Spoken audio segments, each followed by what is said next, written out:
Este trabajo está elaborado por las estudiantes Andri Valderrama, Paula Cobo, Lida Paloma y quien les habla, Solange Delgado.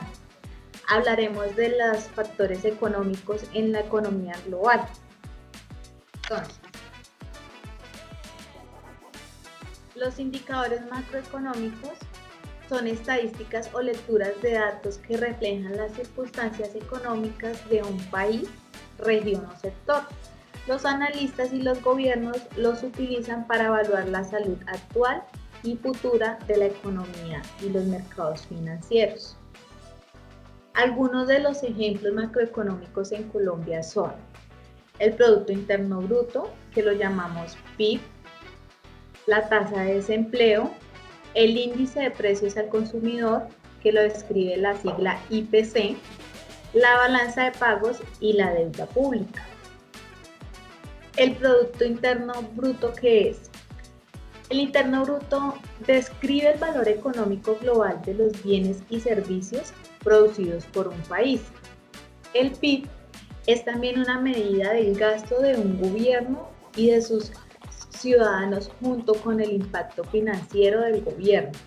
Y las inversiones dentro de una nación suelen calcularse anualmente. ¿Qué quiere decir? Que este Producto Interno Bruto se calcula anualmente. La tasa de desempleo. Este indicador mide el porcentaje de la fuerza laboral que está sin trabajo, pero disponible y buscando empleo activamente. La tasa de desempleo es un indicador clave del exceso o la escasez de la mano de obra en una economía. Es crucial para las decisiones de política monetaria y fiscal. El índice de precios del consumidor.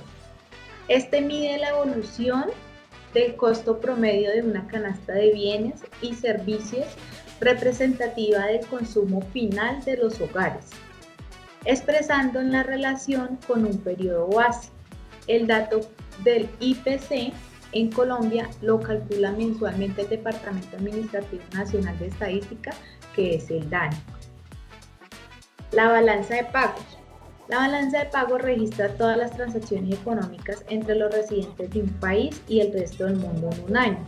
Es esencial para comprender la posición económica internacional y evaluar la estabilidad económica de un país. Esta se divide en tres componentes. Una es la cuenta corriente, 2, la cuenta capital y 3, la cuenta financiera. Deuda pública. La medición de la deuda pública es fundamental para evaluar la sostenibilidad fiscal de un país. Un nivel elevado de deuda pública puede restringir la capacidad del gobierno para implementar políticas expansivas y puede llevar a la crisis de la deuda si no se maneja adecuadamente. Bueno, la inflación ocurre cuando hay un aumento en el nivel general de los precios y bienes y servicios de una economía durante un periodo. Esto significa que el poder adquisitivo del dinero disminuye, ya que los consumidores pueden comprar menos con la misma cantidad de dinero. Este fenómeno de la inflación es muy vigilado y supervisado, ya que este es fundamental porque da a la realidad de la salud financiera de un país. Estos fenómenos se combaten con políticas económicas que juegan un papel crucial en la estabilización y crecimiento de la economía. Estas políticas implementadas por el gobierno y bancos centrales buscan influir en los niveles de la actividad económica, controlando variables como la inflación, el desempleo y el crecimiento económico.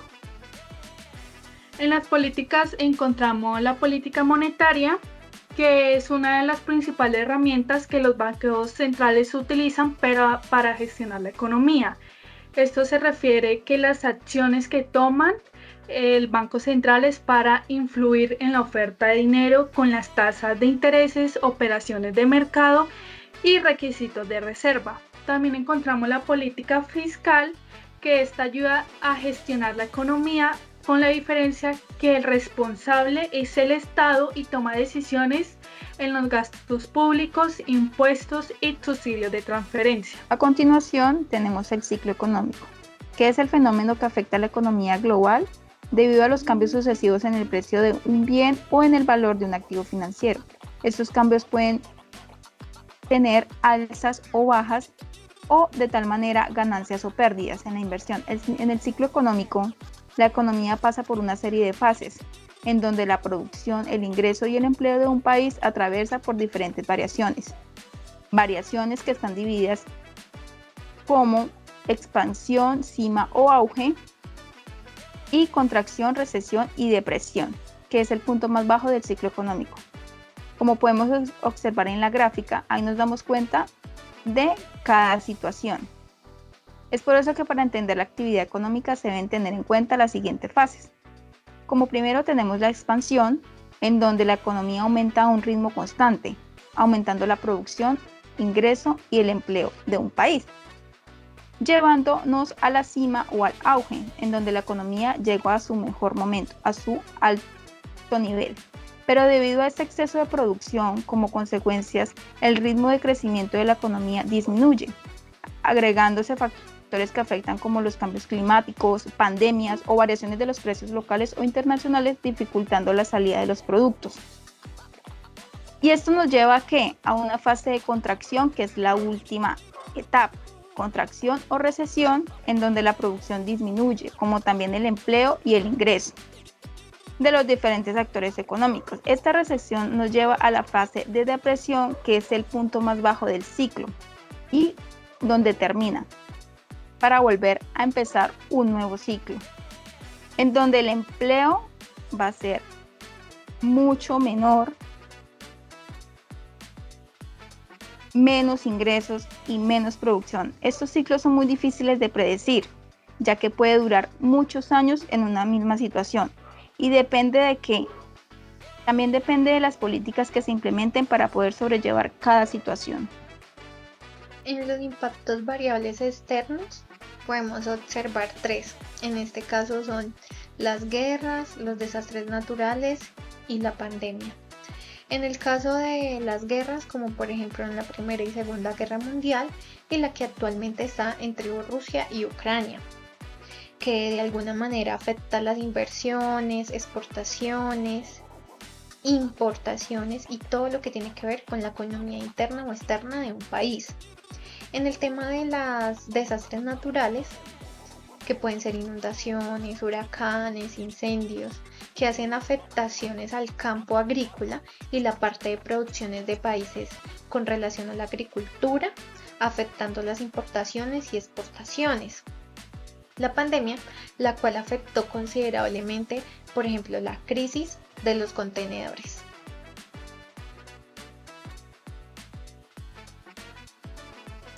Bueno, como tal, en la pandemia del COVID-19 desató pues una crisis profundamente en diversos sectores, ¿sí? En este caso pues cambió la vida de millones de personas en todo el mundo. En respuesta a esta emergencia, pues el gobierno colombiano implementó una serie de políticas monetarias y fiscales con el objetivo de mitigar el impacto económico y social de la crisis.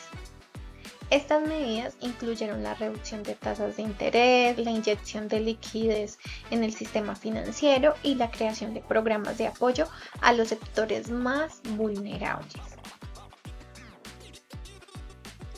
Políticas monetarias y fiscales durante la pandemia del COVID-19.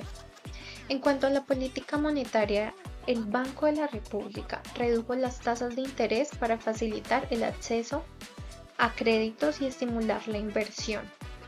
Se realizaron operaciones de mercado abierto para aumentar la liquidez en el sistema financiero, permitiendo que los bancos tuvieran más recursos para prestar, implementando los créditos especiales especialmente para el sector de turismo para pequeñas y medianas empresas. Ya en las políticas fiscales, pues lo que tiene que ver es que el gobierno incrementó el gasto público en la salud y asistencia social, pues destinando recursos a la compra de vacunas y apoyo a la población vulnerable, donde se implementaron programas como el ingreso solidario, que proporcionó transferencias a familias en condición de pobreza. Acá en el ciclo económico pues durante la pandemia se vio el PIB gravemente afectado en Colombia debido al confinamiento y las restricciones de movilidad. Sectores como el comercio, la industria, el turismo sufrieron pérdidas significativas. A base de estas crisis, aumentó una tasa de desempleo súper grande, alcanzando unas tasas históricas. Muchas empresas cerraron, redujeron empleados, lo que impactó la capacidad de consumo en sus hogares. La pandemia aceleró la digitalización de la economía, impulsando el comercio electrónico y el teletrabajo, que lo vimos mucho en el año 2020-2021. Damos las gracias por este video y esperamos que todo lo que hayamos explicado haya sido claro y justo para ustedes. Muchas gracias.